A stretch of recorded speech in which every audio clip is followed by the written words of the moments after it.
Where are you from? From Athens, Georgia, 706, home of the Georgia Bulldogs, aka two-time in a row Natty champs. What was life like growing up in Athens? Life was smooth in Athens. It's like a family town, so it ain't really too much crazy motion going on besides UGA, but it was real smooth. Were you an artistic child?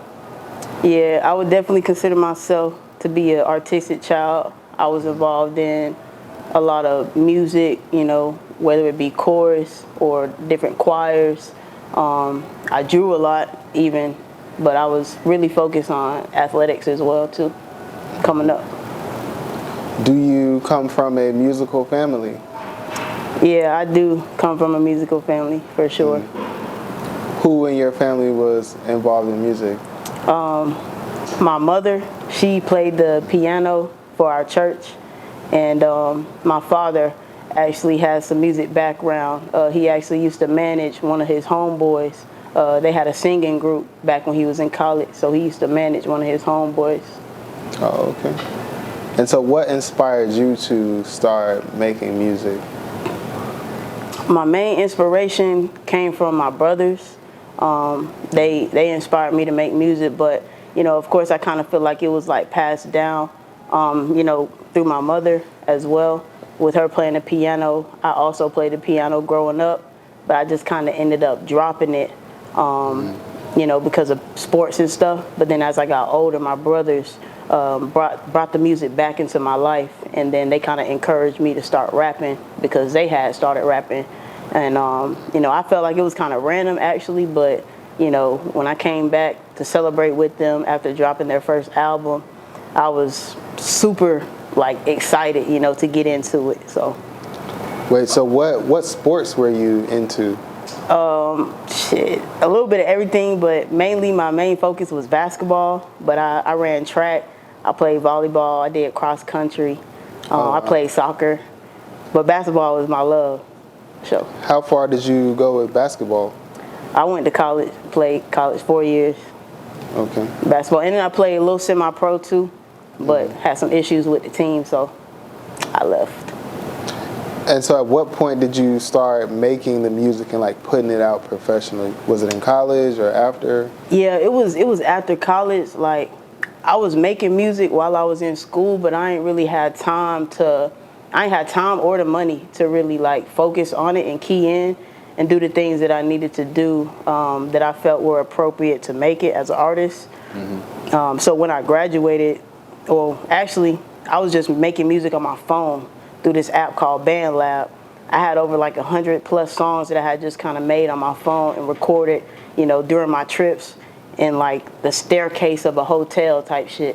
And then when I got back home, I had enough music to present and to drop, but I had to record it professionally. So I waited till I graduated college, which was in 2020. Yeah, 2020, and then I started dropping music on all platforms and stuff like that. Oh, wow. And so are you signed to a label or are you independent? I'm independent, yeah, I'm not signed to a label. Okay. Is there a reason why? Or? Well, I mean, I'm not closed-minded to it. I have been presented, some things or some potential deals, but, I do my research and I understand the game and I like to look at things thoroughly. And, based upon, what I've studied and based upon the knowledge that I have, everything that I've been presented, at least by a label, has kind of been it gives me scam. You feel me? Scam. So you feel as though the deals that you've been offered aren't as lucrative as you deserve, basically? Yeah.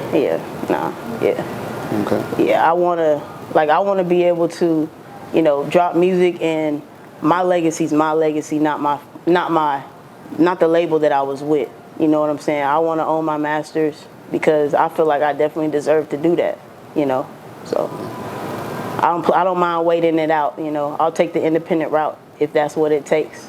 But like I said, I'm not close to it. I just haven't been presented the right opportunity yet. Have you faced any challenges on your journey so far in music? Shit, yeah, I would definitely say just about my whole journey has been a challenge. It's not an easy, it's not an easy gig to get into. It's hard to crack that code. It's hard to kind of figure things out as an individual. I've been doing a lot of things alone by myself to get myself into the predicament that I am in now. Just recently, I've had a little help with my management team, but that's literally less than a month ago. So before then, I was doing everything by myself, and it was hard for sure. It's a very challenging career to get into. So how has incorporating a team into your business helped you out as an artist? I would say they helped me out with the hard things, like the challenges as far as because really it's a little easier for me, I would say, than the normal artist who might have not gone to school or might not have the knowledge or background that I got, because when I was in school, I majored in Mack2tone, so for anyone who knows, it deals with everything media, and that's extremely particular with music. So I was able to take my knowledge and apply it directly to my craft and the things that I was trying to do. The music, after a certain point, became the easiest part about it. Writing the song, getting it mixed or mastered, putting the song out, coming up with an idea, defining my blueprint. At first that was hard, and that was a very hard task, but then, as you keep practicing, as you keep going with it, it becomes a little bit easier. So with my management team, they give me a chance to just focus on the craft, which is the easy part. And as far as the business, and the marketing, and the different opportunities, as far as elevation, they pretty much take care of that. Has your music career caused any conflicts in your personal life? Yes, you could say that a little bit, but mainly with relationships, but I'm the type of person, if I believe in something and I know that that's going to be what's going to make me the most successful in life, and also eventually bring in a certain amount of revenue so that I can take care of myself and the fam. I'm not really the type to fret over the people who, I might end up losing relationships with because of this, because this is the thing that I love. So if they can't, respect that and understand the grind, then they can dip. I don't care. And so you say that the conflicts are coming from your career, or what specifically?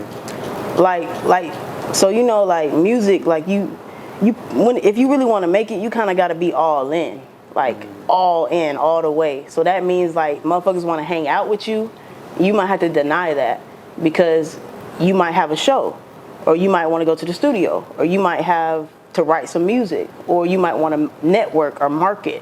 You know what I'm saying? So sometimes you have to tell people no, and a lot of times people don't take that well, and they just assume, oh, you feel like you're too good, or you feel like you better than me. But it's nah, I'm the most humblest person ever.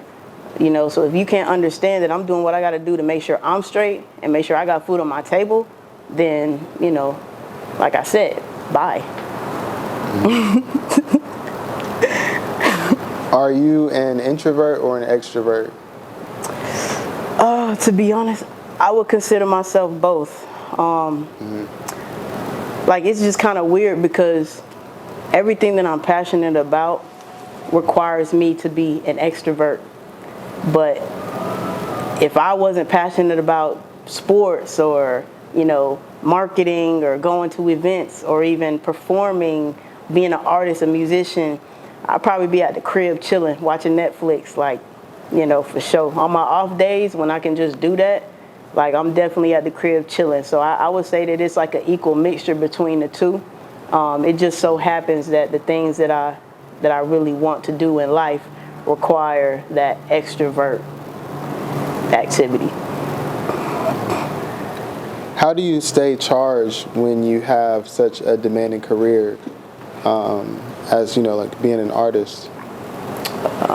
I would say, you know, it's a lot about your mindset. You know, and it also deals with the things that you participate in when you're not, quote unquote, being an artist. You have to kind of stay active and stay motivated.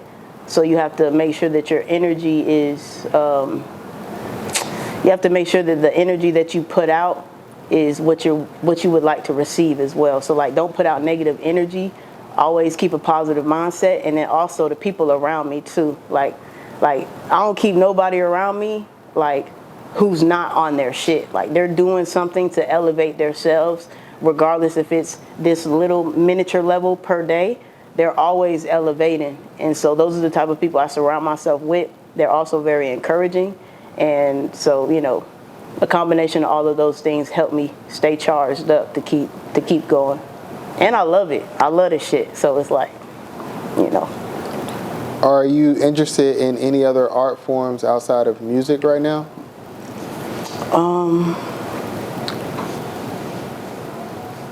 Interested? Yeah, I could say I'm interested, you know, in like videography stuff. I learned that in school, and it was real cool for me. So I've kind of been like relearning the game about, you know, cameras and how they work, and, you know, I definitely do want to be able to get back into that, because I feel like that's just another source of revenue that I could add to my resume, because in Athens, we got a lot of artists. We got a lot of rappers, and, you know, if I could kind of, you know, help them as well as help myself with videos, because there's always people looking to get new music videos or blogs, etc., then I'll definitely feel good about that. So I would say that's probably the most thing I'm interested in now, and I would just kind of tie that into photography as well. So. It seems that like you're like a multidisciplinary artist, and then you're also very like business savvy. So I'm curious to know, like, what's the ultimate goal for your brand? For my brand, Mack2tone, I would definitely like to, you know, reach the entire world, not just reach my city, but I would like to branch out past that, you know, to the next step. I do believe that it does take, you know, steps at a time. So, you know, first is to conquer my city, which I honestly feel like I've already done. So next is Georgia. And then after I conquer Georgia, then I can conquer other states. And then once I conquer those states, I can conquer the country. Then once I conquer the country, I can conquer other countries until eventually it's the whole entire world. And I just basically want to, you know, be a voice to, you know, women and men in the hip hop community or outside the community, so that they can just be able to relate to the words that I'm speaking in my music. Because I know that some artists who I've listened to, they've helped me out of depression. You know, they've helped me out of hard times. They've helped me out of deep struggles. So, you know, I feel like the music that I push is very relatable. Therefore, I want to be able to, you know, I want that to be able to resonate with the people, and I want them to resonate with me. So. How did you come up with your rap name? So Mack2tone came a little later. At first, I was just a little Mac. You know, my last name is McNeely, so it was kind of like a combination of like just short for my last name, and then as well as a mixture of my personality. You know, a lot of times people consider me a Mac. So I was in high school, and one of my homies kind of gave me the little nickname, Lil Mac. So I just kind of ran with it as far as rapping, but there was so many Lil Macs, like when I looked it up on Google, and it was just like, I want to be different, you know. And so I still kept the name or whatever, but then my brother, he ended up dropping a song, and in his song, he was like, you know, I'm gonna put the family on, yeah, we too grown, shout out Lil Mac, Lil 2-Tone. And I was like, damn, that shit kind of got a little ring to it. So I was like, okay, I'm gonna drop the Lil, because everybody Lil, and I'm gonna just put the Mac and the 2-Tone together, And then it just suited me well because, you know, I was always into jewelry and stuff too, so I always had to keep me a little two-tone, you know what I'm saying, necklace going on. So yeah, Mack2tone. What's been the most memorable moment in your career so far?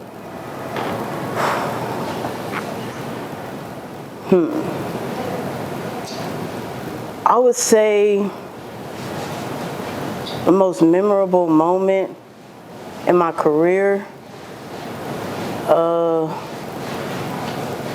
was when I met Benny the Butcher at the club on my birthday on accident.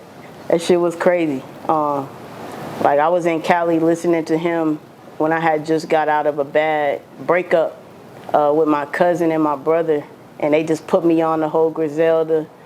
And so like when I got back from Cali, he DM'd me on some random shit, and I was like, what the fuck? And he just reached out to me, and he does like mixtapes for independent artists and stuff like that. And so I was able to get on one of his first mixtapes for independent artists. And he was just like showing me love, like super authentic and stuff. And we talked about, you know, potential business together, etc. And so we just kind of kept a relationship on Instagram. And then a few years later, fast forward, it was my birthday last year, 2022. And I was just chilling in Buckhead with my cousin. I was finna go to sleep. And then he just hits me up. He's like, bro, Benny the Butcher's at the club. I was like, what? So I like got dressed real quick. I headed down there, and he was right there in the section just chilling. You know, my cousin had nodded at him and shit, and he was like, you know, respect. Because not a lot of people were showing him love in the A. You know what I'm saying? Because a lot of people, they don't really like that intellectual spitters. You know what I'm saying? They just want to bob and jig type shit music. But like I had hella respect for him. You know what I'm saying? He was on the Forbes list, best lyricist. So like I'm all into that. And I had went to the bathroom, and then when I came out, he was going to the bathroom. So it was just perfect because I didn't want to go to his section. You know, like. I just want to walk up to his shit, you feel me? He had security around his shit, his niggas or whatever.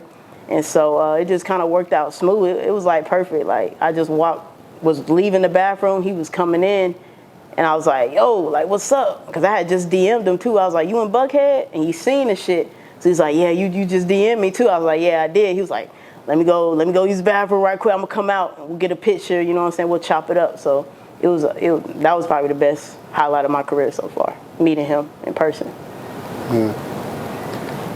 For someone watching this who aspires to do what you do, what advice would you have for them? I would advise them to really make sure, for one, that this is really what they want to do. Because like I spoke on before, it's not easy, you know what I'm saying? So make sure that you're 100% dedicated to this craft. Then on top of that, study the game. You know, look at interviews from other artists. Listen to other people's music. Make sure that you also develop a specific sound that, you know, you can present to the world that doesn't make it seem like, you know, you've bitten anybody else's swag. You know, be authentic. You know, offer something that the people want. Have relatable music.